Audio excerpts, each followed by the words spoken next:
गरीब ब्राह्मण की प्रार्थना ने कैसे पाया अद्वितीय रूप। यह कहानी आपको रुला देगी। सालों पहले एक गांव में ऐसा गरीब धार्मिक ब्राह्मण रहता था जिसकी कोई संतान नहीं थी। वह रोज नहा धोकर मन से देवताओं की पूजा करते हुए संतान की मांग करता, लेकिन ब्राह्मण की पत्नी खूब आलसी थी। वह न स्नान करती थी और न ही पूजा पाठ। पत्नी की इस आदत से ब्राह्मण दुखी रहता था। ब्राह्मण के धार्मिक गुणों से उसके घर में जल्द ही संतान के रूप में एक पुत्री ने जन्म लिया। उसकी पुत्री भी ब्राह्मण की ही तरह धार्मिक थी। जैसे जैसे वो बड़ी हो रही थी, पूजा पाठ में उसका मन भी उतना ही लगने लगा। वह हर रोज सुबह उठती, स्नान करती और भगवान विष्णु का ध्यान व जप करती थी। इसी तरह वो बृहस्पतिवार का उपवास भी करने लगी। इससे ब्राह्मण के घर की गरीबी भी दूर होती गई। हर दिन पूजा पाठ करने के बाद वह पढ़ने के लिए स्कूल भी जाती थी। स्कूल जाते समय वह अपनी हाथों की मुट्ठियों में जौ भरकर स्कूल के रास्ते में गिराती थी। जब वह स्कूल से वापस घर के लिए आती तो गिराए गए जौ के दाने सोने में बदल जाते थे, जिन्हें उठाकर वह घर लेकर चली आती थी। एक दिन ब्राह्मण की बेटी सोने के जौ सूप से साफ कर रही थी। तभी वहां आकर उसकी मां ने कहा, बेटी, सोने के जौ को साफ करने के लिए सोने का सूप होना चाहिए। ब्राह्मण की बेटी को मां की बात एकदम सही लगी। उसके अगले बृहस्पतिवार को उपवास रखने के बाद उस लड़की ने बृहस्पति देव से सोने का सूप मांगा।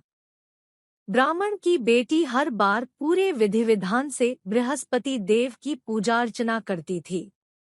इससे प्रसन्न होकर भगवान उसकी सारी इच्छाएं भी पूरी कर देते थे।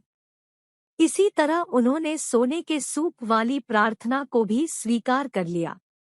अगले दिन हर रोज की तरह ब्राह्मण की बेटी पूजा पाठ करके स्कूल गई और रास्ते में जौ के दाने बोते हुए गई। वापस आते समय जब वह जौ के दाने बिन रही थी तो उसे सोने का सूप भी मिल गया। सोने का सूप लेकर वह घर आई, जिससे उसने सोने के जौ साफ किए।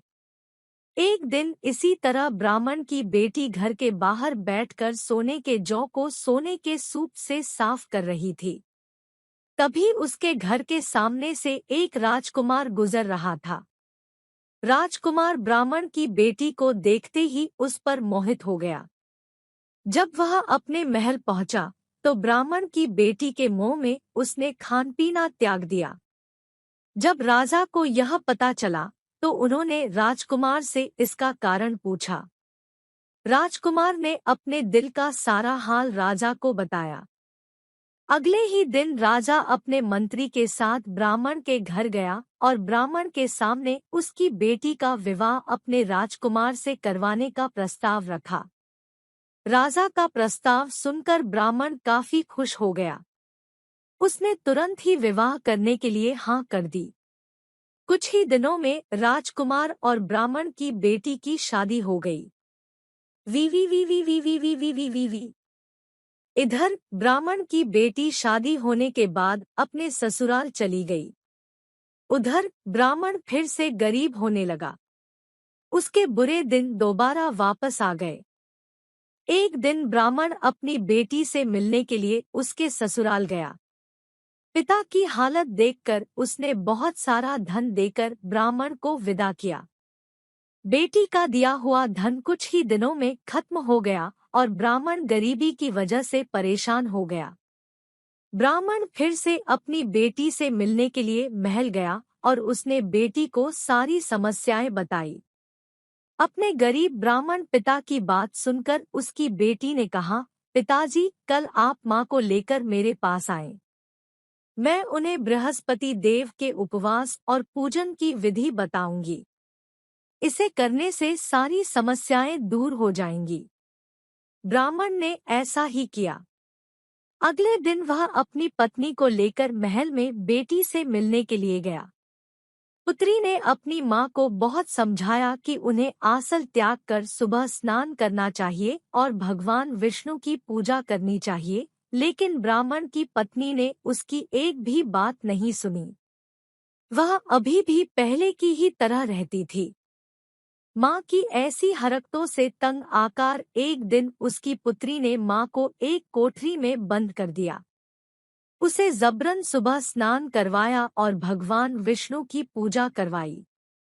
इससे उसकी माँ की बुद्धि में सुधार हो गया। अगले ही दिन से ब्राह्मण की पत्नी सुबह उठती, स्नान करती और भगवान विष्णु की पूजा करती। साथ ही बेटी के बताए अनुसार हर बृहस्पतिवार के दिन वह उपवास भी करने लगी। इससे प्रसन्न होकर बृहस्पति देव ने उनकी सारी गरीबी और समस्याएं दूर कर दी। फिर वह एक सुखी और संपन्न जीवन जीने लगे। इस व्रत के प्रभाव से मृत्यु के बाद ब्राह्मण और उसकी पत्नी को स्वर्ग का द्वार भी मिला। कहानी से सीख, आलस्य करने से किसी भी तरह का काम नहीं बनता है। आलस्य को छोड़कर सुबह जल्दी उठकर पूजा पाठ की जाए तो मन भी शांत रहता है और मनोकामनाएं भी पूरी होती है।